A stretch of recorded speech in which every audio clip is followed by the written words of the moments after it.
Masih di News Malam pemirsa, Badan Perlindungan Pekerja Migran Indonesia atau BP2MI menggagalkan penyelundupan 21 pekerja migran Indonesia ilegal yang akan diberangkatkan ke Timur Tengah. Beberapa wanita calon pekerja migran menangis saat mengetahui akan diperkerjakan secara ilegal.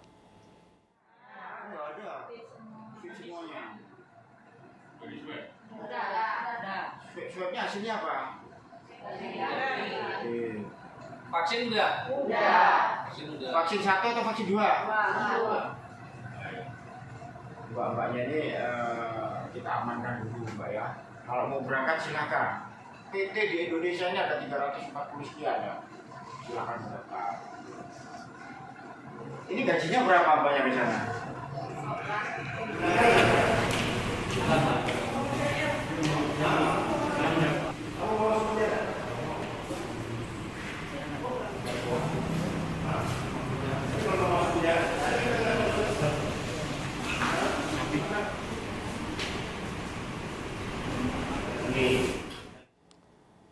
Perusahaan daerah Pasar Jaya membenarkan adanya pedagang di Pasar Senen yang menjual daging anjing. Pihak Pasar Jaya pun mengaku telah memberikan sanksi kepada pedagang tersebut. 3 kios yang diduga menjual daging anjing di Pasar Senen, Jakarta Pusat hari ini telah dikosongkan. Pihak PD Pasar Jaya mengaku telah memberikan sanksi administratif kepada penjual yang bersangkutan.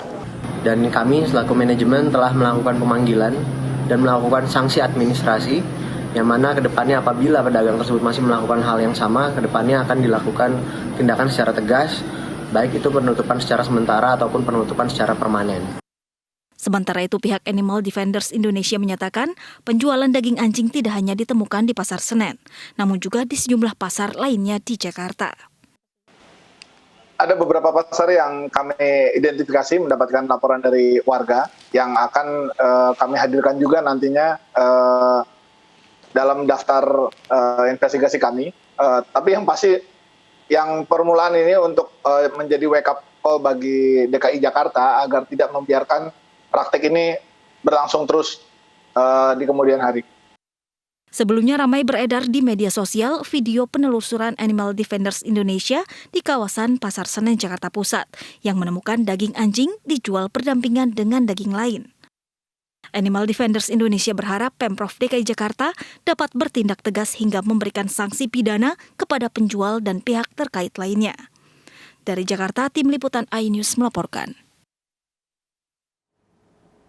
Polisi masih menyelidiki kematian KKAP, bocah korban pesugihan di Goa, Sulawesi Selatan. KKAP diduga meninggal dunia setelah dicekoki 2 liter air garam.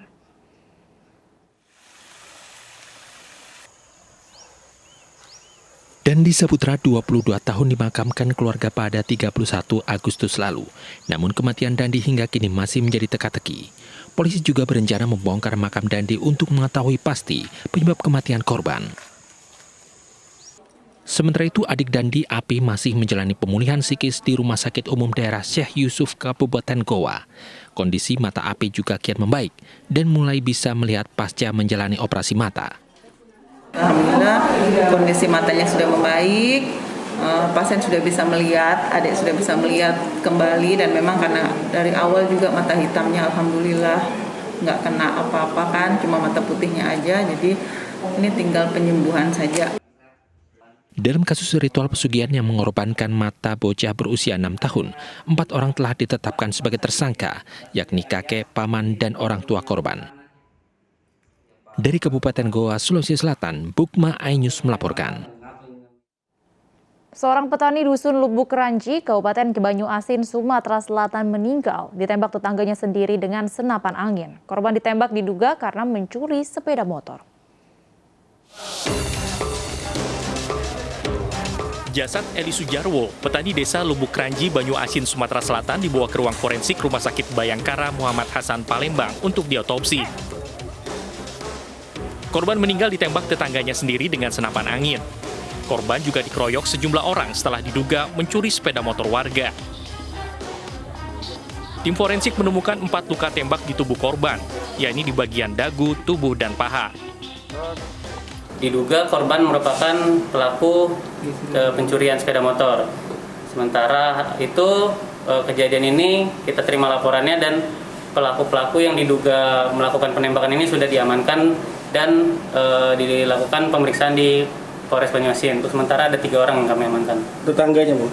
Ya betul, masih tetangga. Pihak Mapolres Banyuasin telah mengamankan 3 pelaku penembakan beserta barang bukti senapan angin dan lainnya. Sementara keluarga korban tak percaya korban melakukan kejahatan. Adik korban telah melaporkan kejadian penembakan ini dan meminta pelaku dihukum berat. Harapan kita pelaku dihukum seberat-beratnya yang setimpal karena pihak keluarga kami tidak menerima. Kami istilahnya minta hukum seberat-beratnya. Polisi kini masih menyelidiki penyebab pasti korban ditembak dan dikeroyok warga. Dari Palembang, Sumatera Selatan, Firdaus iNews melaporkan. Beralih ke informasi dari Jawa Tengah, pemirsa, korban arisan bodong di Kota Solo, Jawa Tengah menggeruduk acara pernikahan diduga pelaku penggelapan uang arisan. Mereka menuntut agar pelaku segera mengembalikan uang para korban.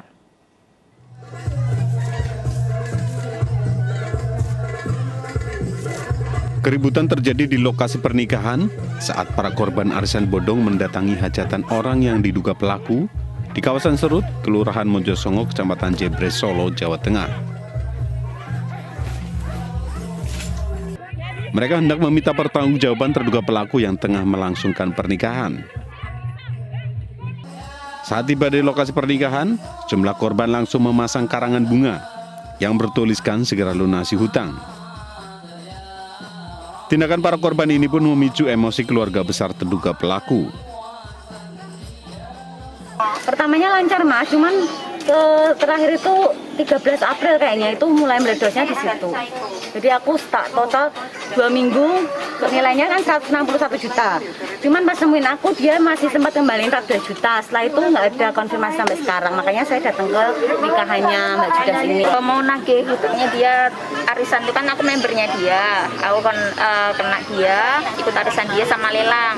Kalau lelang itu jumlahnya sekitar 25 jutaan. 25 juta itu harusnya lunas tanggal 30 April. Sudah ada perjanjian tapi sampai sekarang dia sudah dihubungi sama belum ada uang masuk dari saya, dari dia ke saya. Para korban arisan bodong ini mengaku tertipu oleh pelaku yang bermodus lelang arisan daring yang jumlahnya bervariasi hingga ratusan juta rupiah. Dari Solo, Jawa Tengah, Septiantoro iNews melaporkan. Seorang perempuan di Kabupaten Agam, Sumatera Barat dilaporkan ke polisi karena diduga melakukan penipuan dengan modus investasi bodong. Pelaku berhasil menipu ratusan warga di berbagai tempat dengan kerugian lebih dari 13 miliar rupiah.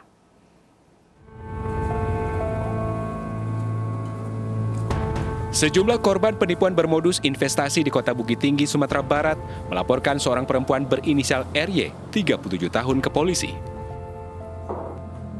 Pelaku yang merupakan warga Koto Hilalang, Kecamatan Ampek Angkek, Kabupaten Agam, diduga melakukan penipuan terhadap ratusan orang dengan total kerugian mencapai lebih dari 13 miliar rupiah. Modus pelaku mengumpulkan uang para korban untuk investasi pembuatan mukena dan selendang khas Minang dengan iming-iming keuntungan mencapai 40%. Dalam aksinya, pelaku mengunduh foto-foto mukena dan selendang khas Minang dari hasil pencarian di Google. Pelaku mengaku mukena tersebut adalah buatan pelaku yang sedang diproduksi untuk dikirim ke Malaysia dan sejumlah pasar konveksi di tanah air. Para korban awalnya mendapatkan keuntungan, namun dengan alasan pandemi COVID-19, sejak awal 2021 tidak ada lagi pembagian keuntungan. Karena pandemi COVID dan PSBB di Malaysia, karena kan mereka juga mengirimkan barang itu ke Malaysia. Karena terhalang PSBB, makanya penjualan jadi terhambat, makanya bagian dividen dari pengelola ke investor jadinya juga tidak diberikan. Dia menawarkan mukena investasi mukena dan selendang dengan keuntungan yang lumayan besar. Setidaknya sebanyak 140 orang korban telah melaporkan kasus ini ke polisi. Kerugian yang dialami korban beragam, mulai dari 2 juta hingga lebih dari 600 juta rupiah. Dari Bukit Tinggi, Sumatera Barat, Wahyu Sikumbang, iNews melaporkan. Pemirsa, Minggu malam arus lalu lintas di kawasan Puncak Bogor berangsur normal setelah lebih dari 7 jam polisi memberlakukan sistem one way. Usai jeda berikut informasi lengkapnya akan hadir untuk Anda, tetaplah di iNews Malam.